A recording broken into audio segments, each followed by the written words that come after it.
మాతృదేవోభవ, పితృదేవోభవ, ఆచార్య దేవోభవ. ఓం నమో మాందేశ్వరాయ నమః. అందరూ బాగుండాలి, అందరికీ మంచి జరగాలి. తంత్ర జ్యోతిష్యం అనేటువంటి ఈ వీడియోలో భాగంగా మనము ఇప్పుడు ఒక జాతకాన్ని తంత్ర జ్యోతిష విధానంలో ఎలా చెబుతాము అనేటువంటి దాన్ని మీకు ఈ వీడియో ద్వారా తెలియజేస్తున్నాను.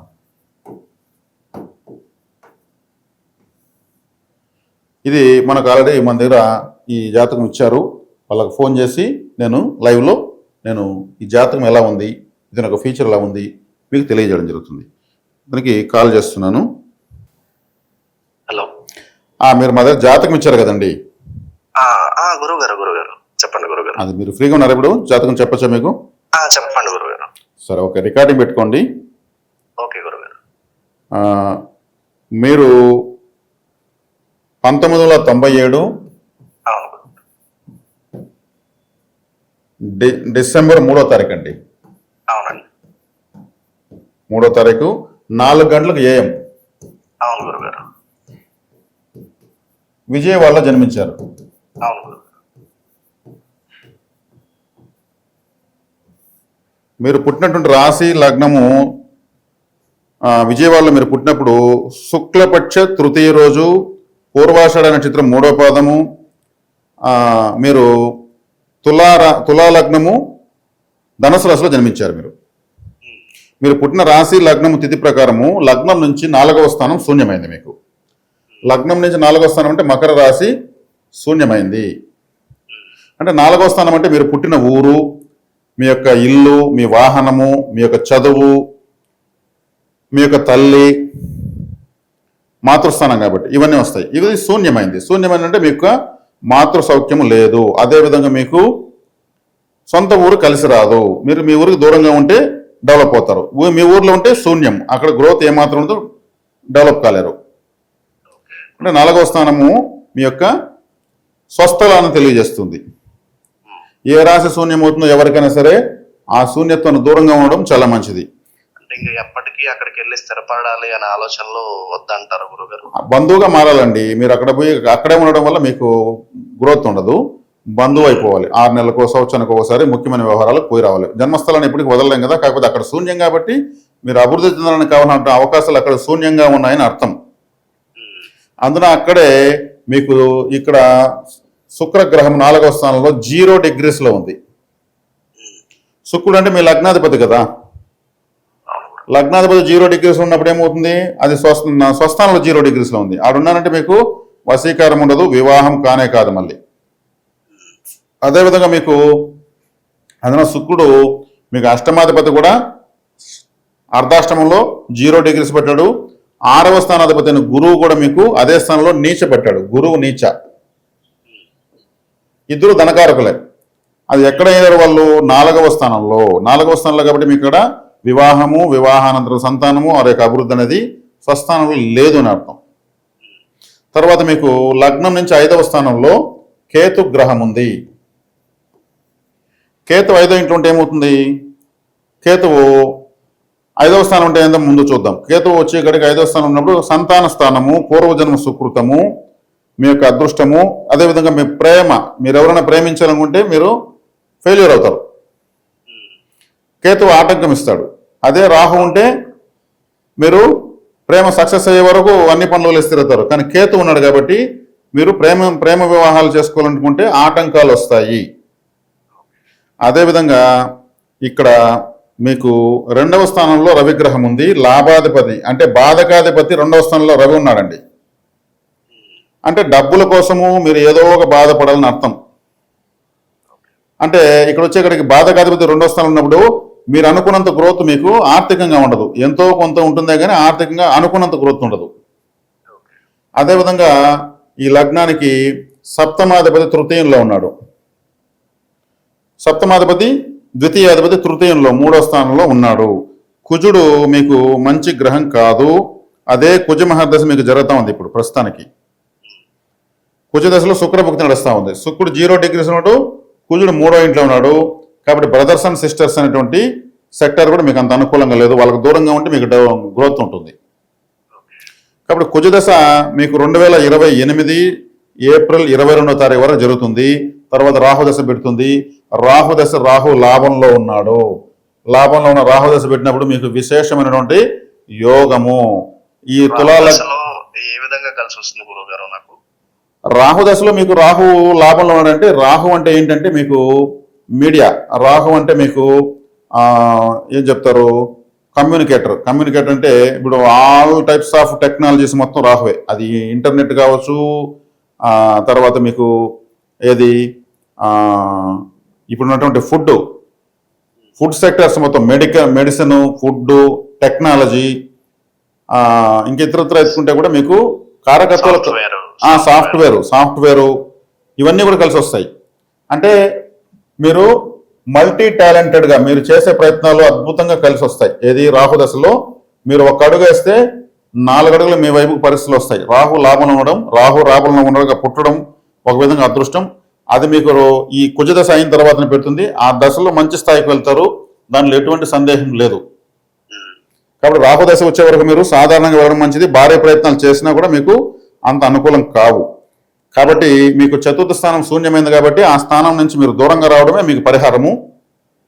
తర్వాత మీరు గరజీకరణంలో జన్మించారు. ఈ గరజీకరణంలో జన్మిస్తే మీకు గరజీకరణంలో జన్మించడం వల్ల వినాయకుడు కరణదేవత. కాబట్టి వినాయకుడు ఆలయానికి ప్రతిరోజు వెళ్ళడం మీకు అత్యద్భుతమైనటువంటి అభివృద్ధి ఉంటుంది. వినాయక, గణేషు, గణపతి, విఘ్నేష్ లాంటి పేర్లు ఉన్న వాళ్ళతో కూడా మీరు చక్కగా ఉండొచ్చు. అదేవిధంగా మీకు ఎక్కువగా మంచి తిండి తినాలంటే చాలా ఇష్టంగా ఉంటుంది. మీకు ప్రత్యేక డిఫరెంట్ టేస్టులు తినాలనిపిస్తుంది. వినాయకుడు నైవేద్య ప్రియుడు కదా, మీకు అలాంటి క్వాలిటీ ఉంటుంది. అది మంచి లక్షణమే. అంటే గరజకరణలో పుట్టిన కడుపుకు ద్రోహం చేయరు. ఎంతున్నా కానీ మంచి భోజనం దొరికే వాళ్ళు నిజమైన అదృష్టవంతులు ప్రపంచంలో. ఎంతో డబ్బు ఉండి ఈరోజు తినలేక మందులు తింటున్నారు, అలాంటి పరిస్థితి రాదు మీకు.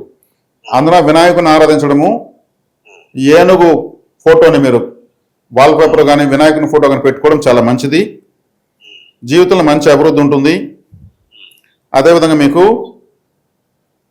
శని గ్రహం యోగ గ్రహం అయింది. శని యోగ గ్రహంగా ఉంటూ 6వ స్థానంలో ఉన్నాడు. శని వృత్తికారకుడు, మీకు వక్రించాడండి. శని రివర్స్లో ఉన్నప్పుడు పుట్టారు మీరు. శని వక్రం అంటే మీరు చేసే వృత్తిలో మార్పులు కోరుకుంటూ ఉంటారు. అంటే స్టాండర్డ్గా ఒకే దాంట్లో ఉండలేరు.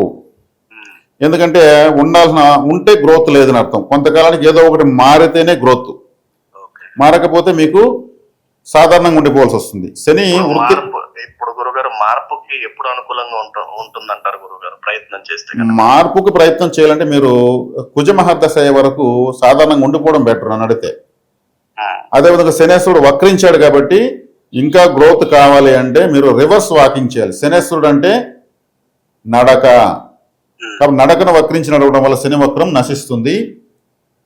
అదేవిధంగా శనివారం రోజు చీపురు కట్టలు శివాలయానికి కానుకగా ఇవ్వడం వల్ల మీకు శని వక్రం నశిస్తుంది.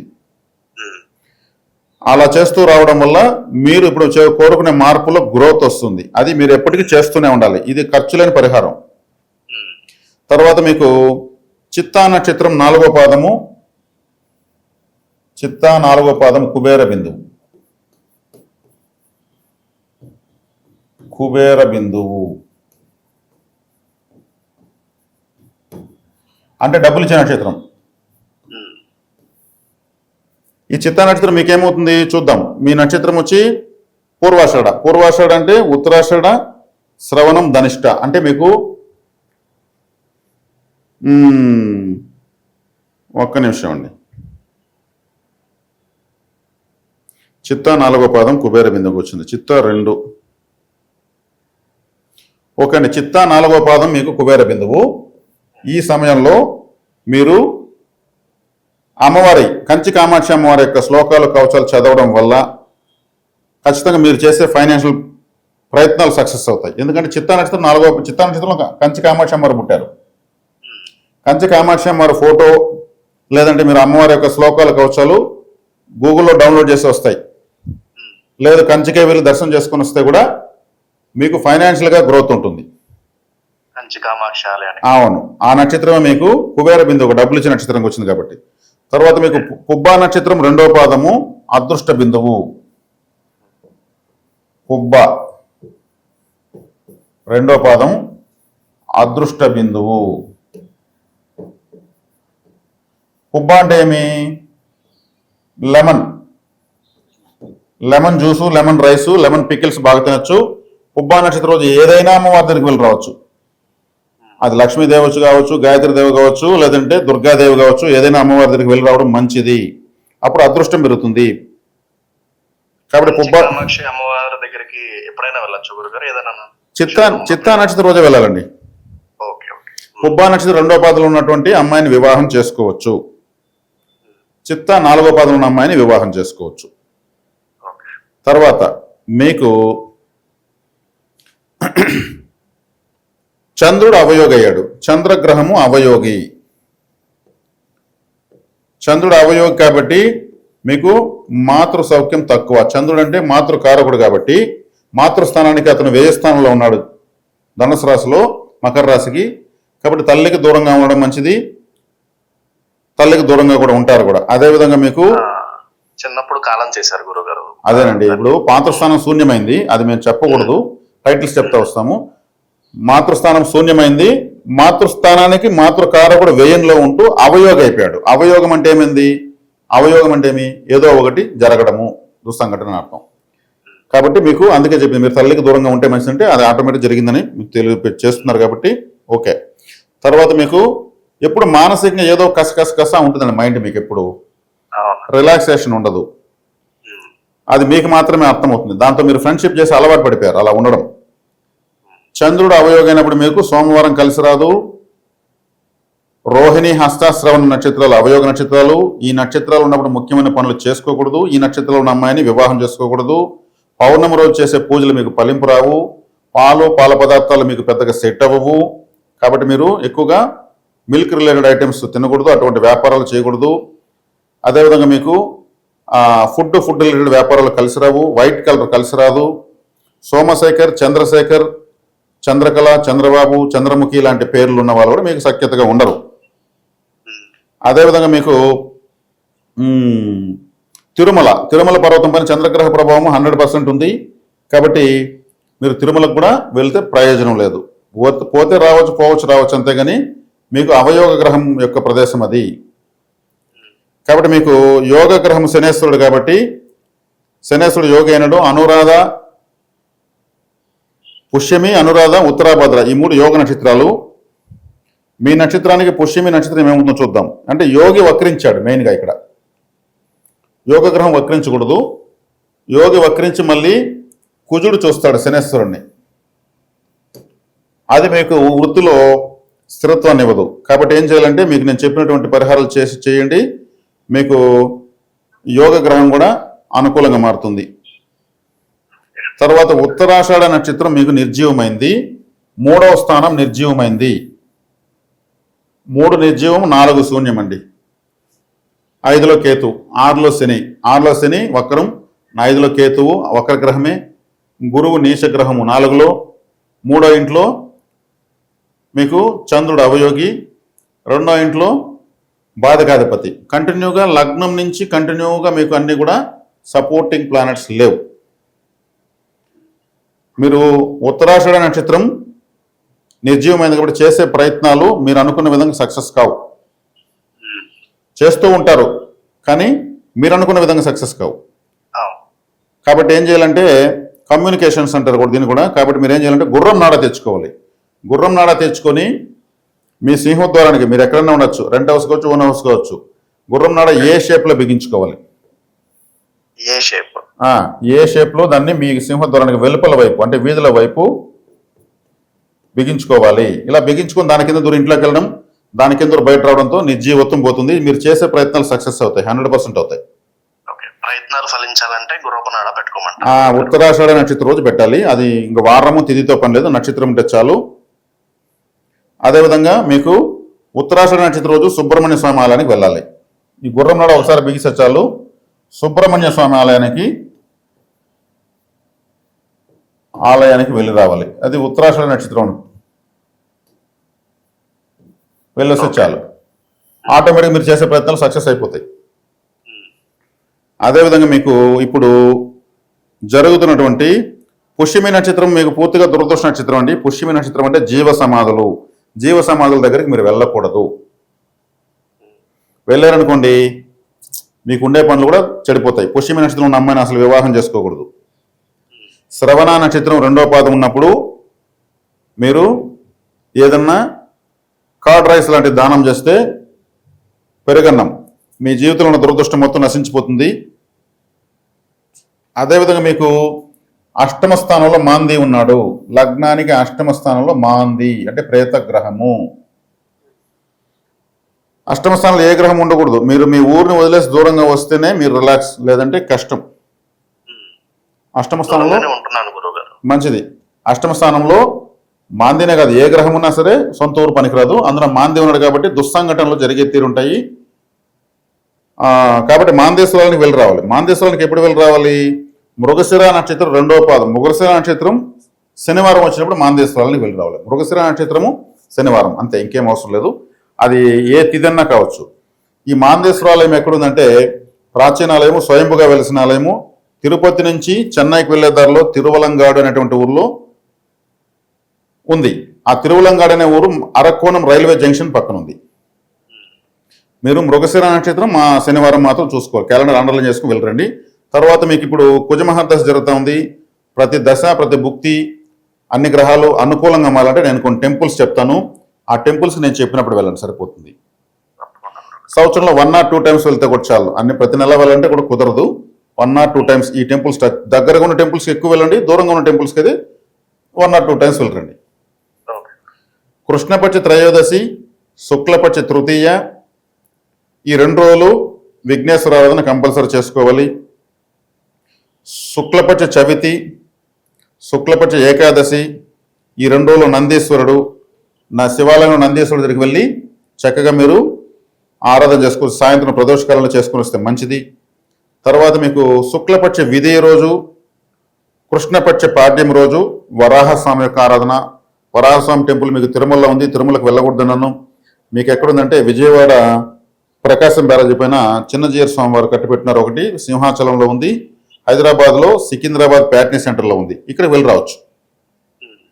తర్వాత మీకు శుక్లపక్ష షష్ఠి రోజు జ్యేష్ఠాదేవి ఆలయము మీకు కంచి, తమిళనాడు కాంచీపురం దగ్గర పెరునగర్ అనే ఊరుంది. ఆ ఊర్లో వెళ్ళి రావచ్చు. 2000 సంవత్సరాల టెంపుల్ అది.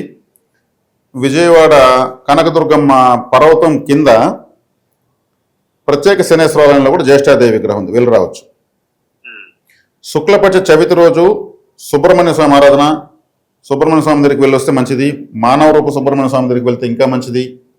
అదేవిధంగా మీకు శుక్లపక్ష అష్టమి రోజు నరసింహస్వామి యొక్క ఆరాధన.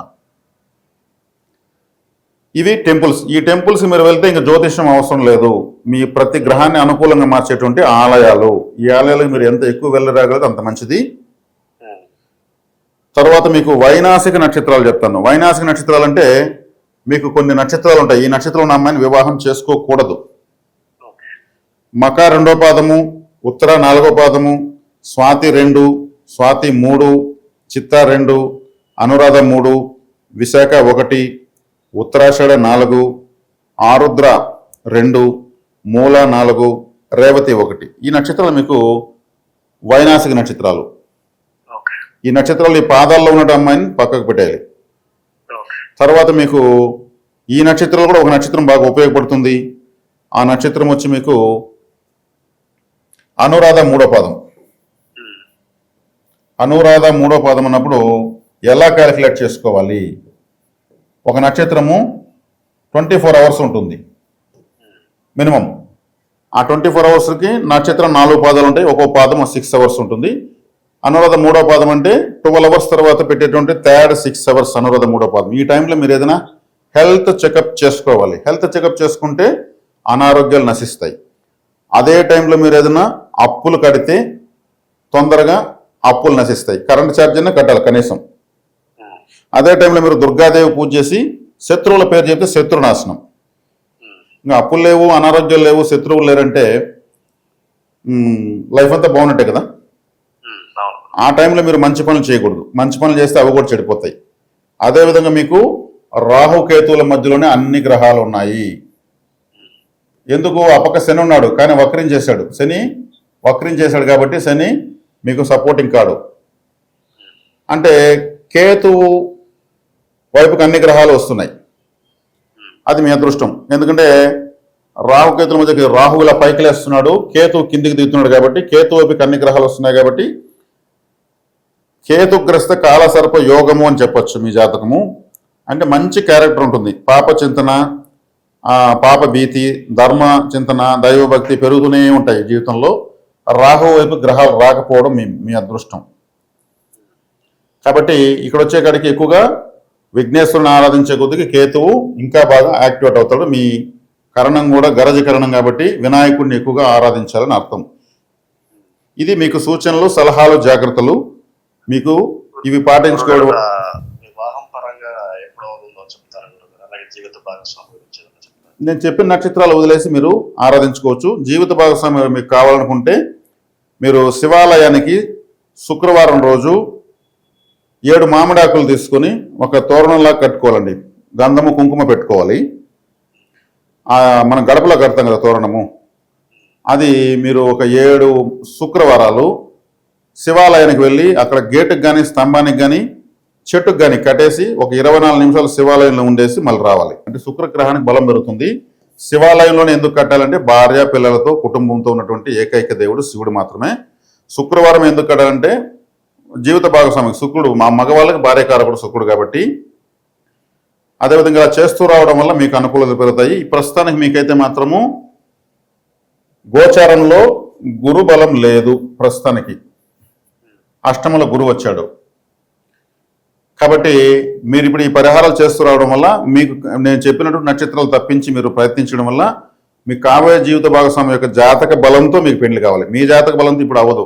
ఆ అమ్మాయి, రాబోయే అమ్మాయి జాతకంలో మాంగళ్య బలం పెరిగిందంటే ఆమె జాతకం వచ్చి మీరు వివాహం చేసుకోవచ్చు, అలా పెంచుకోవచ్చు వివాహ బలాన్ని. కాబట్టి ఇప్పుడు నేను చెప్పిన పరిహారాన్ని కూడా మీరు సులభంగా చేసుకోవచ్చు, మీకు మీరే చేసుకోవచ్చు. ఇవి చేయడం వల్ల మీకు ఇతరత్ర అనవసరమైనటువంటి ఖర్చులు ఇవన్నీ ఏమీ అవసరం లేదు, చక్కగా బాగుంటుంది. ఇది మీకు సూచనలు, సలహాలు, జాగ్రత్తలు. ఇంకేదైనా ఉంటే డౌట్ ఉంటే అడగండి. గురుగారు, గత సంవత్సరం నుంచి ఆర్థికంగా బాగుంది అంటే అది గ్రహాల ప్రభావమా లేదంటే నేను ఏదైనా మంచి పనులు చేయడం వల్ల ఇలా జరిగిందా? ఏదన్నా మీరు మీ ఊరికి, మీ సొంత ఊరికి దూరంగా ఉంటే మీరు బాగుంటారని ఫస్టే చెప్పానండి. అవును గురుగారు. మీ సొంత ఊర్లో ఉంటే ఈ పరిస్థితి లేదు. కేతు వైపు నుంచి అన్ని గ్రహాలు వస్తున్నాయని చెప్పాను, మీకు మంచి క్యారెక్టర్ ఉంటుందని చెప్పాను. దాదే మీకు శ్రీరామ రక్ష అయిపోతుంది.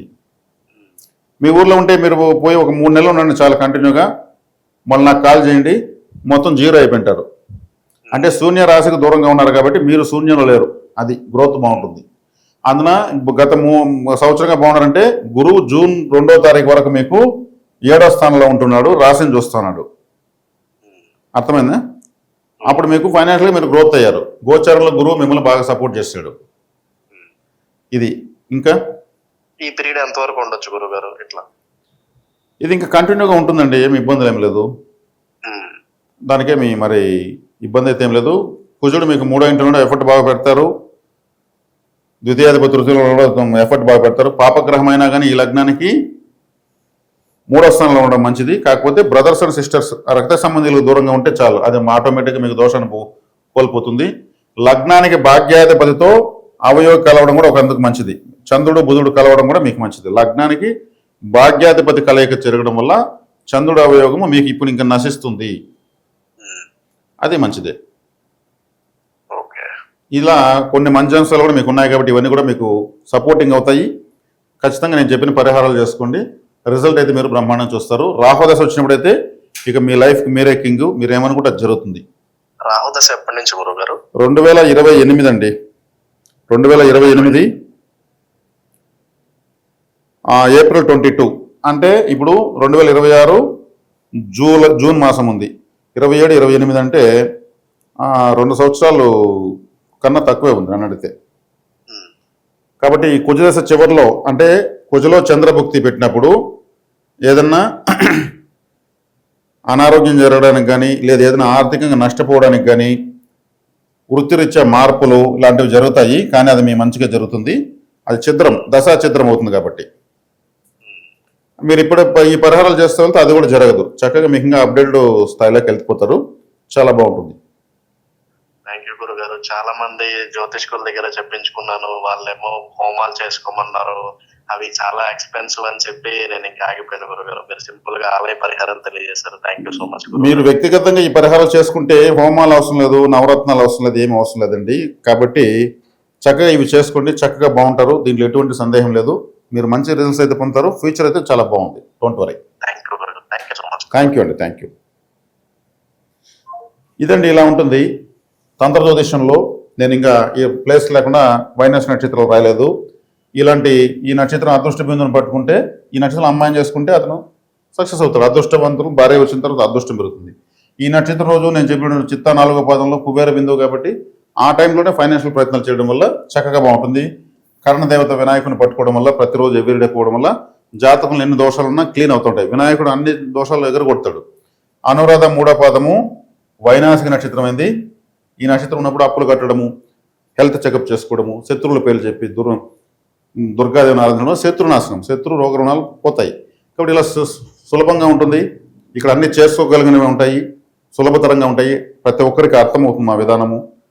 కాబట్టి ఇక్కడ మీకు ఖర్చులతో కూడుకున్న పరిహారాలు ఇక్కడ ఉండవు అని మరొకసారి తెలియజేస్తున్నాను. ఈ వీడియో మీకు బాగా నచ్చింది అనుకుంటున్నాను. నచ్చితే మీరు మీ యొక్క ఆశీర్వాదాన్ని, అనుగ్రహాన్ని ఈ వీడియో కింద కామెంట్ రూపంలో తెలియజేయగలరు. లైక్, షేర్, సబ్స్క్రైబ్ చేస్తారని ఆశిస్తున్నాను. శుభం.